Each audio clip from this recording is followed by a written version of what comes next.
The iPhone XS is coming out this Friday, but is it really worth upgrading if you have an iPhone 10? And then what about the big iPhone XS Max? Is this one worth upgrading to? Well, in this video I'll be covering the design, the display, the features, camera, battery, price, and so much more when it comes to the iPhone 10, the iPhone XS, and the iPhone XS Max. So grab some snacks and also subscribe and hit that bell icon if you're new to the channel, if you want to see more in-depth tech videos like this one, because this is going to be a very detailed one with everything you need to know when it comes to the iPhone XS versus the iPhone 10.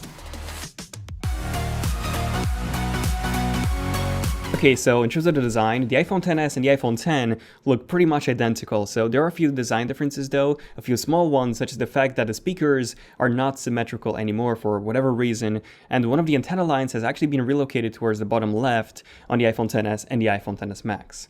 I don't know, I personally think that this actually looks worse. The iPhone 10 does have a cleaner design and a much more symmetrical design overall. But yeah, aside from this, there's the new gold color that's been introduced, and this is by far the best looking gold color on an iPhone as of yet. So the frame, even though made out of stainless steel, it has that gold feel to it, and the back is now different from the 8 and the 8 Plus gold back, since it now comes in this kind of rose gold finish. And I don't know, I just like the way this looks. I'm not really a gold kind of person myself. For example, I think a black back along with the gold frame would have looked even better, but if you're into gold smartphones, well, you'll love this one. Aside from this, the bezels are a bit thinner on the iPhone XS and the iPhone XS Max compared to the 10 from last year. But yeah, other than that, no major design differences between the two. They even come with the same slow 5-watt charger inside the box like the iPhone 10, and the iPhone XS actually does not come with a 3.5mm lightning to headphone jack adapter, same applies to the Max, just to cut down the costs. You know, even though the price has literally remained the same or even higher for the iPhone XS Max. But really, the biggest design difference comes with the iPhone XS Max. So the iPhone 10 from last year was the equivalent to the iPhone 8 or 7 or 6 or 6S in terms of the size, but it came with a significantly larger 5.8-inch display versus 4.7, whereas the iPhone XS Max is actually the equivalent of the iPhone, of the Plus series iPhones, almost the same size. It's actually a bit smaller though, but again, thanks to the removal of the home button and the thinning of the bezels, the side, top and bottom bezels, we now get a massive 6.5-inch display compared to the 5.5-inch on the Plus models of the iPhone, in what's an even smaller device than before. And yes, this is not an easy phone to use with one hand. I would actually say that using this with one hand is next to impossible. But yeah, if you've always wanted that iPhone Plus form factor, well, now you have it back with the iPhone XS Max with an even larger display than before. Now, speaking of the display, the iPhone XS and the iPhone 10 have essentially the same 5.8-inch 2436 by 1125 458 ppi display, while the Max actually has a larger 6.5-inch 2688 by 1242 resolution display, which again comes in at 458 ppi. So having the same ppi on all three means that they are all identical when it comes to sharpness, but since the iPhone XS Max has a higher resolution, the apps would actually be blurry at first until they are optimized, which in some cases might take a few months, so definitely do keep that in mind. But of course that if viewing content, especially videos, is your main form of entertainment, so to say, on your smartphone, then the iPhone XS Max is the better choice here because of just how much more you'll be able to see. Now, one of the main changes when it comes to the iPhone 10 and the iPhone XS is when it comes to the camera. So we get the same 12 megapixel resolution with, you know, two camera modules, a wide-angle f1.8 aperture, and a telephoto f2.4 aperture, which actually gives you a 2x optical zoom. We get the same 4K 60 video capabilities on all three, but on the iPhone XS and the iPhone XS Max, we actually get a brand new sensor with larger 1.44 micro-sized pixels versus 1.22 micro-sized pixels on the iPhone 10. So essentially the 10Ss are now better in low light than the iPhone 10 was last year, but actually the biggest change is when it comes to HDR. So the new iPhones come with something called Smart HDR. Essentially they take a ton of shots and they analyze them in the background. Now with the Apple A12 chip, the iPhone XS can do up to 1 trillion calculations per second in the background while a photo is taken. And then the end result is a photo that's quite similar to what Google has been able to achieve with the Google Pixel and the Google Pixel 2. So Google's HDR processing has been unmatched, but now there might just be a new king when it comes to HDR photos, the iPhone XS. Definitely subscribe and enable notifications for an in-depth camera comparison test, one of the most detailed comparisons ever made like I've done in the past. That's coming next week. So yeah, I'll be comparing this with multiple smartphones, so definitely stay tuned for that. And there are quite some other improvements as well when it comes to the camera. So for example, you can now adjust the background blur or the aperture, so to say, in a portrait mode shot after you've taken the shot, which is actually unique to the 2018 iPhones. You can also record 1080p 60 frames per second video with a front-facing camera. This is up from 1080p 30 on the iPhone 10. And then you can also get cinematic video stabilization, not just on the back, but also on front-facing camera, and also extended dynamic range if you shoot up to 30 frames per second with either of the cameras. And then you can finally record stereo audio thanks to the 4 microphones that the iPhone XS's come with. Finally, the Samsung Galaxy S8 could do that back in 2017, but we can finally do it on the iPhone XS and the iPhone XS Max. Now, when it comes to the actual performance, yes, the new iPhones come with the Apple A12 processor, which is the first 7nm processor in a smartphone, and it's more power efficient than last year's Apple 11 chip.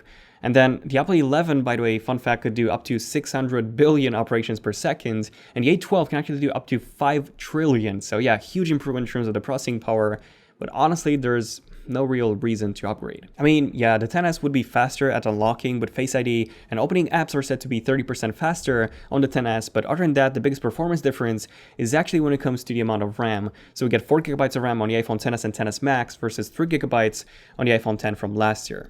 Fun fact, the iPhone 8 Plus was quite fluid. It was even more fluid than the iPhone X, even though they both had the same amount of RAM, which was 3GB. But the iPhone X struggled with keeping multiple apps open in the background, mostly because of the extra memory that was required for Face ID. This has been improved with the iPhone XS and the iPhone XS Max, so if having to reload apps was an issue for you, well, the iPhone XS would finally solve this.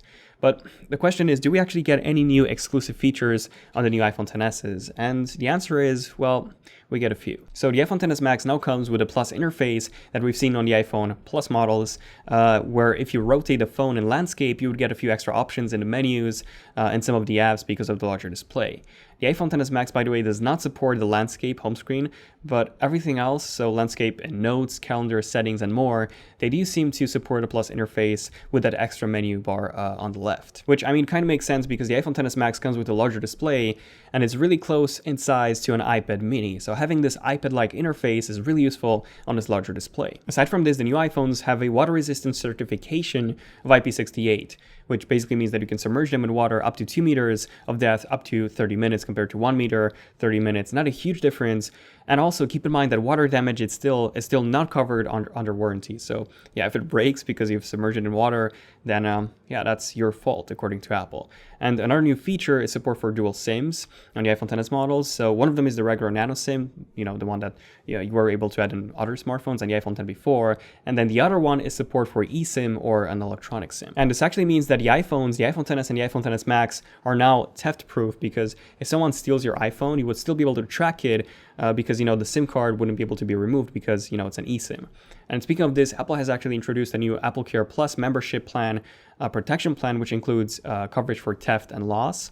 But yeah, aside from this, what else? Well, we have more powerful speakers. They've been improved. They're more balanced. And when you're watching a video in stereo, you can actually hear the audio separation between the left and right channels much better than on the iPhone X last year. We also get gigabit class LTE on the iPhone XS's, which actually means up to 125 megabytes per second LTE speeds. Now, there's a considerable difference in average download and upload speeds between the XS and the iPhone X on pretty much every carrier. But yeah, that's pretty much it. We get a fast, we don't get a fast charger on either of the models, which really sucks. But we do get 512 gigabytes of storage as an option, which I feel like it's really unnecessary in 2018 when, everything is moving towards cloud storage. Here's what my biggest problem with the iPhone XS Max is. So the problem is that with the iPhone XS Max, even though you have such a large display and such a powerful processor, Apple's not really making use of those through software. So for example, the Note 9, which has a similar size display, a 6.4-inch display versus 6.5, almost the same, you get true split-screen multitasking, which is incredibly useful in so many cases. So let's say that you're watching a video and you want to make notes on that video. Well, you cannot really do that on the iPhone XS Max. You would have to, stop the video, go to a different app, and then go back to the video, and it's a pain. On the Note 9, you can do this. Not even to mention the fact that you can actually sign documents with the S Pen, or actually turn your Note 9 into a full desktop by just connecting an adapter. You cannot do either of these on the iPhone XS Max. So from a business standpoint, the iPhone XS Max is nowhere near the best choice, but for everyone who wants, just a larger iPhone XS, then that's where the iPhone XS Max comes into play. There's only one extra thing that we do get with the iPhone XS Max, and that is a larger battery. So we get a 3174 mAh battery on the Max versus 2658 on the iPhone XS versus 2760 mAh on the iPhone X. So yes, the iPhone XS has a smaller battery than the 10, and then the XS has the largest battery in any iPhone so far. Now, in terms of actual usage hours, the iPhone XS and the iPhone X are basically identical, and then the XS Max gives you 5 extra hours of talk time compared to the iPhone XS, 1 extra hour of internet use, 1 extra hour of video playback, and then 5 extra hours of wireless audio playback. And finally, in terms of the price, the iPhone XS costs the same as the iPhone X did last year. So it starts from $1,000 or £1,000 in the UK for the 64GB model, while the iPhone XS Max actually starts at $1,100 or £1,100. And it can actually go as high as $1,415 or pounds, which, fun fact, is actually more expensive than a 12-inch MacBook or even a 13-inch baseline MacBook Pro, which I think is absolutely ridiculous. Okay, so here's my take on all this. So if you have an iPhone X, there's absolutely no need to upgrade to the iPhone XS. Now, if you have an iPhone 7 or older, feel free to do so. And if you've always preferred the larger form factor and display of the Plus series, well, now you can even have a larger display in what's actually a smaller form factor than before. I still think that the iPhone XR, by the way, is the one that's worth it the most. Or, sorry, let me just rephrase that. With the iPhone XR, Apple's ripping you off the least when it comes to a new iPhone in 2018. But yeah, there you go. Definitely check out my 30 things you didn't know about the iPhone XR. Again, that's a really interesting phone. And also the Apple Watch Series 4, which is the biggest change, the biggest upgrade that we've seen at the Apple event in September 2018. That's pretty cool. Can't wait to get mine on Friday. But yeah, definitely subscribe and notifications if you want to see more in-depth videos like this one and more coverage as soon as I get my hands on some pretty cool new iPhones really soon. But yeah, definitely join the Zone if you want to support the channel and also get access to some pretty cool exclusive features such as a live stream from me every month and also some badges that actually evolve over time. So that's pretty cool. But yeah, other than that, let me know in the comments what you guys think about the iPhone XS and the iPhone XS Max. Do you think those are worth it, or do you think that the iPhone XR is actually worth it more than those? So yeah, let me know in the comments what you guys think. Thank you for watching and making it until the end. This was not an easy video to do. But yeah, thank you for watching. I'm Daniel, and I'll see you guys in my next video. ZONEofTECH, signing out. Cheers.